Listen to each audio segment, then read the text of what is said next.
కాంగ్రెస్ ప్రభుత్వం ఆశా వర్కర్లకు ఎన్నికల్లో ఇచ్చిన హామీలు నెరవేర్చాలని ఆశా వర్కర్స్ యూనియన్ ఆధ్వర్యంలో హైదరాబాద్ కలెక్టరేట్ ముందు పెద్ద ఎత్తున ఆందోళన దిగారు. రాష్ట్ర వ్యాప్తంగా ఉన్న ఆశా వర్కర్లు పెద్ద ఎత్తున తరలి రావడంతో పోలీసులు కార్యాలయం లోపలికి అనుమతించకపోవడంతో రహదారిపై ఆశాలు బైఠాయించారు. ప్రభుత్వానికి వ్యతిరేకంగా నినాదాలు చేశారు.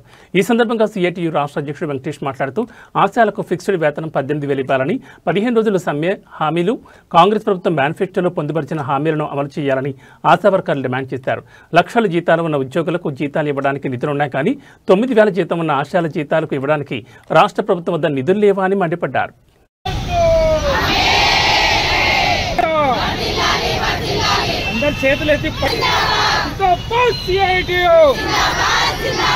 ఆశా వర్కర్ల ఐక్యత,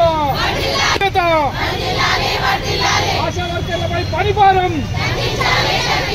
ఆశా వర్కర్లపై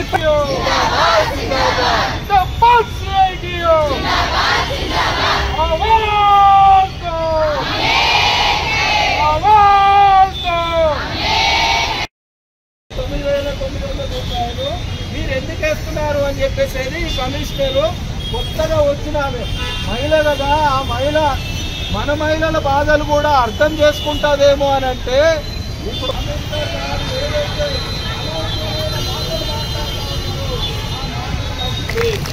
నేను ఏం పని చేస్తా ఉన్నాం. ఆశా వర్కర్ల డ్యూటీ ఏంటి? ఆశా వర్కర్ల డ్యూటీ ఆశా వర్కర్లతో చేస్తున్నారా?